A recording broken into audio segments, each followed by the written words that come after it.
Hi guys, आप सबका हमारे यूट्यूब चैनल तस्मै कैरियर एकेडमी पे स्वागत है। गाइज, आज जो हम आपको डिटेल देने जा रहे हैं वो देने जा रहे हैं HPPSC रिक्रूटमेंट 2025 के नोटिफिकेशन के बारे में। HPPSC यानी कि Himachal Pradesh public service commission ने असिस्टेंट कमिश्नर की, तहसीलदार की, ब्लॉक डेवलपमेंट ऑफिसर्स की, इसके अलावा जो है अदर्स पोस्ट के लिए जो है 30 वैकेंसीज के लिए नोटिफिकेशन जारी किया है। अगर आप भी इन वैकेंसीज के लिए अप्लाई करना चाहते हैं तो गाइज ये वीडियो आपके लिए बहुत ज्यादा इंपॉर्टेंट है, क्योंकि इस वीडियो में हमने पूरा डिटेल में बताया कि क्या मिनिमम क्वालिफिकेशन मांगी गई है, क्या आपका सिलेक्शन प्रोसेस रहेगा, लास्ट डेट अप्लाई करने की कब है और ऑनलाइन जाकर के कैसे आपको रजिस्ट्रेशन और फॉर्मेलिटीज पूरी करनी होगी। तो गाइस पूरा वीडियो देखिएगा और साथ ही साथ में हमारे इस यूट्यूब चैनल को सब्सक्राइब कर लें, लाइक करें और ज्यादा से ज्यादा शेयर करें। तो गाइस सबसे पहले बात करते हैं इनकी ऑफिशियल वेबसाइट की। इनकी जो ऑफिशियल वेबसाइट है वो है www.hppsc.hp.gov.in, जहां पर जाकर के आपको रजिस्ट्रेशन और फॉर्मेलिटीज पूरी करनी होगी। रिक्रूटमेंट अथॉरिटी जो रहेगी आपकी HPPSC के थ्रू होगी, यानी कि Himachal Pradesh public service commission के थ्रू जो है आपका एग्जाम कंडक्ट किया जाएगा। पोस्ट नेम की अगर बात करें तो असिस्टेंट कमिश्नर की, तहसीलदार की, ब्लॉक डेवलपमेंट ऑफिसर्स की, इसके अलावा जो अदर्स कई सारी पोस्ट के लिए जो है इन्होंने अपना नोटिफिकेशन जारी किया है। जेंडर की अगर बात करें तो मेल एंड फीमेल यानी कि man and women both can apply for these vacancies. Total vacancies जो है 30 वैकेंसीज के लिए अपना नोटिफिकेशन जारी किया गया है। जॉब लोकेशन की अगर बात करें तो सिलेक्शन होने के बाद जो है आपकी हिमाचल प्रदेश में ही आपकी जो है पोस्टिंग दी जाएगी। अप्लाई मोड आपका ऑनलाइन रहेगा, ऑफलाइन किसी तरह का कोई कम्युनिकेशन या आपका कॉरेस्पॉन्डेंस नहीं किया जाएगा। अप्लाई मोड जो है आपका ऑनलाइन रहेगा, ऑफलाइन किसी तरह का कोई कम्युनिकेशन या कॉरेस्पॉन्डेंस नहीं किया जाएगा। अब बात करते हैं कि रजिस्ट्रेशन कब से स्टार्ट होंगे। तो रजिस्ट्रेशन की अगर बात करें तो इसमें 13 अप्रैल 2025 से जो है रजिस्ट्रेशन स्टार्ट हो चुके हैं और लास्ट डेट जो है रजिस्ट्रेशन की यानी कि अप्लाई करने की वो है 10 मई 2025। तो 13 अप्रैल 2025 से लेकर के आपको 10 मई 2025 के बीच में इनकी ऑफिशियल वेबसाइट पर जाकर के अपना रजिस्ट्रेशन और फॉर्मेलिटीज पूरी कर लेनी है। एग्जाम डेट की अगर बात करें जो आपका रिटर्न एग्जाम है, अभी कोई डेट अनाउंस नहीं की गई है। जल्दी ही इनकी एग्जाम डेट जो है इनकी ऑफिशियल वेबसाइट पे अनाउंस कर दी जाएगी। एडमिट कार्ड जो आपकी एग्जाम डेट आएगी उससे 10 दिन पहले जो आप अपना एडमिट कार्ड इनकी ऑफिशियल वेबसाइट से जो है डाउनलोड कर सकते हैं। अब नेक्स्ट बात करते हैं कि आपकी एप्लीकेशन फीस क्या रखी गई है। तो एप्लीकेशन फीस की अगर हम बात करें तो अगर आप जनरल, EWS या अदर्स स्टेट्स यानी कि हिमाचल प्रदेश के अलावा अगर आप ऑल ओवर इंडिया किसी और स्टेट से अगर आप अप्लाई कर रहे हैं तो आपके लिए एप्लीकेशन फीस 600 रुपए रखी गई है। और अगर आप SC, ST या OBC इस कैटेगरी में आते हैं तो आपके लिए एप्लीकेशन फीस जो है 150 रुपए रखी गई है, यानी कि आपको 150 रुपए पे करने होंगे। और अगर आप जो है फीमेल्स यानी कि वुमेन कैटेगरी में है, यानी कि वुमेन है, तो आप सबके लिए जो है एप्लीकेशन फीस जो है एग्जेम्प्टेड यानी कि नील रखी गई है। आपको किसी तरह की कोई एप्लीकेशन फीस देने की जरूरत नहीं है। पेमेंट मोड की अगर बात करें तो आपका जो एप्लीकेशन फीस का रहेगा वो ऑनलाइन रहेगा, यानी कि at the time of registration आप अपने debit card, credit card, net banking, UPI या जो अदर्स मोड है वहां पर पेमेंट के उसके थ्रू आप अपनी एप्लीकेशन फीस जो है अपनी कैटेगरी के अकॉर्डिंग डिपॉजिट कर सकते हैं। अब नेक्स्ट बात करते हैं कि एलिजिबिलिटी क्राइटेरिया क्या मांगा गया है, यानी कि क्या मिनिमम एजुकेशनल क्वालिफिकेशन मांगी गई है। तो क्वालिफिकेशन की अगर बात करें तो bachelor degree in any discipline, यानी कि आपके पास जो है बैचलर डिग्री होनी चाहिए फ्रॉम रिकॉग्नाइज बोर्ड और इंस्टीट्यूशन से किसी भी डिसिप्लिन में, यानी कि आप जो है आर्ट्स वाले भी अप्लाई कर सकते हैं, कॉमर्स वाले भी और साइंस साइड वाले भी, यानी कि BSc, BCom, BS सभी जो है इन वैकेंसीज के लिए अप्लाई कर सकते हैं। एज लिमिट की अगर बात करें तो मिनिमम 21 साल और मैक्सिमम 35 साल रखी गई है। 21 और 35 के बीच में अगर आपकी एज है तो आप इन वैकेंसीज के लिए अप्लाई कर सकते हैं। एज रिलैक्सेशन एज पर गवर्नमेंट रूल्स एंड रेगुलेशन, जो एज जो है एज रिलैक्सेशन आपका रिजर्व कैटेगरीज वाले हैं, जैसे आपका SC, ST, OBC वगैरह है, उनको एज रिलैक्सेशन प्रॉपर दिया जाएगा। अब नेक्स्ट बात करते हैं कि आपका सिलेक्शन प्रोसेस क्या रहेगा। तो सिलेक्शन प्रोसेस की अगर हम बात करें तो इसमें मल्टीपल स्टेजेस रहेंगे। फर्स्ट स्टेज जो होगी आपकी प्रिलिमिनरी एग्जामिनेशन की होगी, यानी कि जो आपका प्रीलिम एग्जाम कंडक्ट किया जाएगा। दूसरी स्टेज जो होगी जो है प्रीलिम्स एग्जाम क्वालिफाई कर लेंगे उनको जो परमिशन मिलेगी वो मेंस एग्जामिनेशन की मिलेगी, यानी कि आपकी सेकंड स्टेज होगी मेंस एग्जामिनेशन की होगी। जो मेन एग्जाम क्वालिफाई कर लेंगे थर्ड स्टेज होगी उनके लिए इंटरव्यू, और जो इंटरव्यू क्वालिफाई कर लेंगे फोर्थ स्टेज होगी उनके लिए जो है आपका डॉक्यूमेंट्स वेरिफिकेशन, यानी कि at the time of registration जो आपने अपने डॉक्यूमेंट्स जो अपलोड किए हैं वो सारे डॉक्यूमेंट जो आपके ओरिजिनल चेक किए जाएंगे, वेरीफाई किए जाएंगे। और लास्ट स्टेज होगी आपकी मेडिकल एग्जामिनेशन की होगी, यानी कि जिस पोस्ट के लिए आपने अप्लाई किया उसके लिए देखा जाएगा कि आप फिजिकली और मेंटली पूरी तरीके से फिट हैं या नहीं है। तो ये आपकी मल्टीपल स्टेजेस रहेंगी। अब नेक्स्ट बात करते हैं कि आपका जो रिटर्न एग्जाम होगा, जो प्रीलिम्स होगा और मेंस होगा, उसका क्या एग्जाम पैटर्न रहेगा, क्या उसका सिलेबस रहेगा। तो सबसे पहले बात करते हैं हम जो प्रिलिमिनरी एग्जामिनेशन है आपका प्रीलिम एग्जाम है उसके जो है एग्जाम पैटर्न की। इसमें दो आपके जो है ऑब्जेक्टिव टाइप पेपर्स होंगे। फर्स्ट पेपर जो होगा आपका जनरल स्टडीज का होगा और सेकंड पेपर जो रहेगा आपका एप्टीट्यूड टेस्ट का रहेगा। तो इसका जो आपका एग्जाम पैटर्न रहेगा इसमें आपका ऑफलाइन एग्जाम कंडक्ट किया जाएगा, यानी कि OMR शीट बेस्ड जो है आपका एग्जाम दिया जाएगा। टाइम जो दिया जाएगा 2 घंटे का हर पेपर में जो आपको टाइम दिया जाएगा, यानी कि 2 आवर्स पर पेपर आपको टाइम दिया जाएगा। टोटल क्वेश्चन जो रहेंगे 100 क्वेश्चंस पर पेपर रहेंगे आपके, 100 क्वेश्चन रहेंगे। मैक्सिमम मार्क्स जो रहेंगे 200 नंबर का जो है पर पेपर रहेगा आपका, यानी कि 2 पेपर रहेंगे प्रीलिम में, तो 400 नंबर के जो आपके टोटल मार्क्स का आपका क्वेश्चंस रहेंगे। क्वेश्चन टाइप ऑब्जेक्टिव टाइप रहेंगे, यानी कि आपका MCQ type multiple choice questions रहेंगे। और आपका जो है इसमें अगर नेगेटिव मार्किंग की बात करें तो इसमें मार्किंग जो स्कीम रहेगी आपकी करेक्ट आंसर के लिए +2 रहेगी, और नेगेटिव मार्किंग के लिए जो है रॉन्ग आंसर के लिए जो है नेगेटिव मार्किंग जो रहेगी आपकी 0.66 फॉर रॉन्ग आंसर्स के लिए जो आपकी नेगेटिव मार्किंग का प्रोविजन रखा गया है। मीडियम की अगर बात करें, यानी कि मीडियम ऑफ एग्जामिनेशन की, तो ये आपका हिंदी और इंग्लिश दोनों लैंग्वेज में पेपर होगा। जिस भी लैंग्वेज में आप कंफर्टेबल हो उस लैंग्वेज में आप अपना पेपर दे सकते हैं। अब नेक्स्ट बात करते हैं कि आपका सिलेबस क्या रहेगा, यानी कि आपका जो प्रीलिम एग्जाम्स होंगे जनरल स्टडीज का और एप्टीट्यूड के टेस्ट के 2 पेपर जो होंगे उनका क्या आपका जो है सिलेबस रहेगा। तो सबसे पहले हम बात करते हैं जनरल स्टडीज के पेपर की।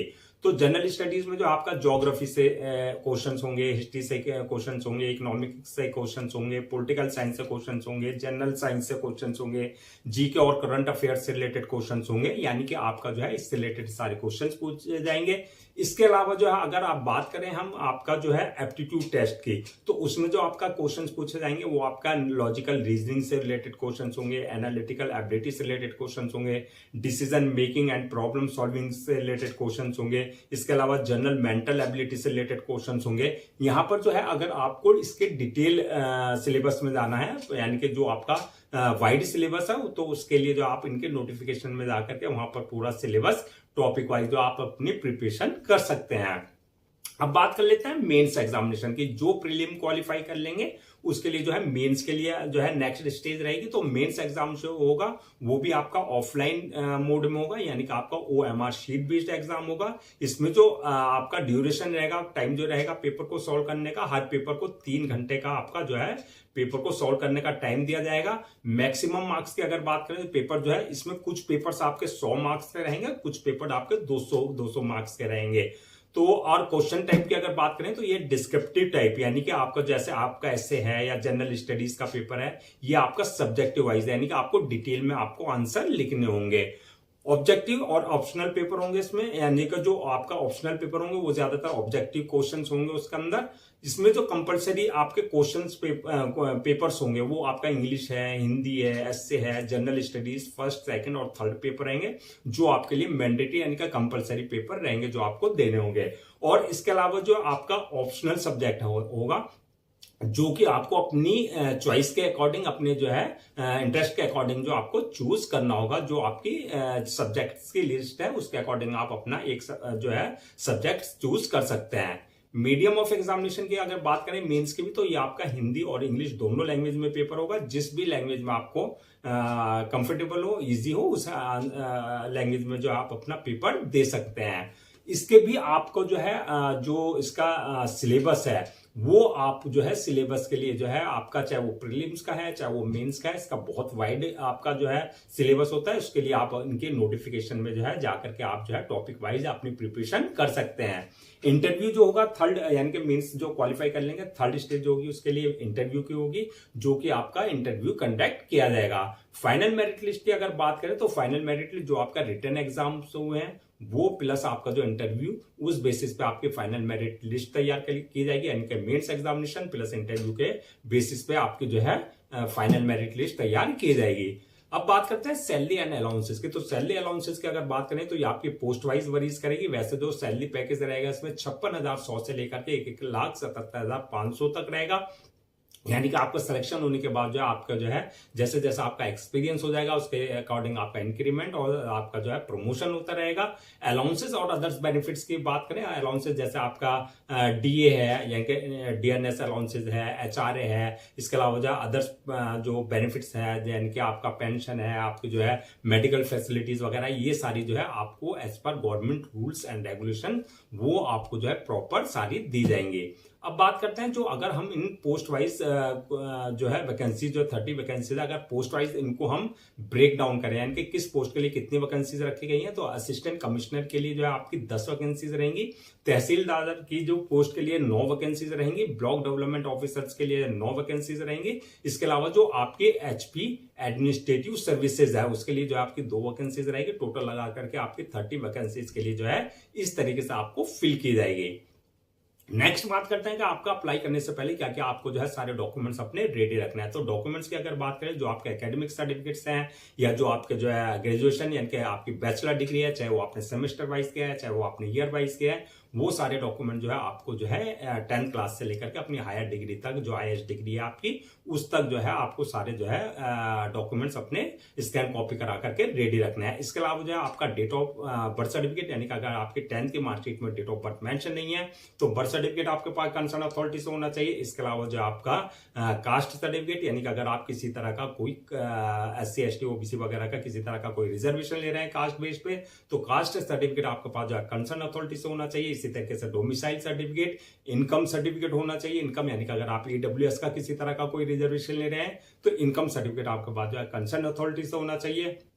इसके अलावा जो आपका डिसेबिलिटी सर्टिफिकेट, यानी कि अगर आप फिजिकल हैंडीकैप का किसी तरह का कोई रिजर्वेशन ले रहे हैं तो डिसेबिलिटी सर्टिफिकेट आपके पास जो है कंसर्न अथॉरिटी से आपके पास होना चाहिए। इसके अलावा आईडी प्रूफ, एड्रेस प्रूफ, आपका passport size photo, signature, thumb impression, ये सारे डॉक्यूमेंट जो आपको पहले से स्कैन कॉपी करा करके रखने हैं। अब नेक्स्ट बात करते हैं कि अप्लाई करने का क्या प्रोसीजर रहेगा। तो जैसे कि हमने स्टार्टिंग में बताया था, पूरा प्रोसेस आपका ऑनलाइन रहेगा, ऑफलाइन किसी तरह का कोई कम्युनिकेशन या कॉरेस्पॉन्डेंस नहीं किया जाएगा। तो ऑनलाइन अप्लाई करने के लिए आपको सबसे पहले इनकी ऑफिशियल वेबसाइट www.hppsc.hp.gov.in पर विजिट करना है। जब आप विजिट करेंगे होम पेज पर जाएंगे, वहां पर आपका अप्लाई ऑनलाइन का लिंक मिलेगा, वहां आपको क्लिक करना है। यहां पर इस बात का ध्यान रखना है, अगर आपने इनके पोर्टल पर अपने आपको पहले से रजिस्टर नहीं करा रखा है तो आपको न्यू रजिस्ट्रेशन पे जाकर के अपनी पर्सनल डिटेल्स, अपना वैलिड ईमेल आईडी और मोबाइल नंबर से अपना आपको रजिस्टर करा लेना है, यानी कि आपको वहां से यूजर नेम पासवर्ड जनरेट करना है जो आपके क्रेडेंशियल होंगे।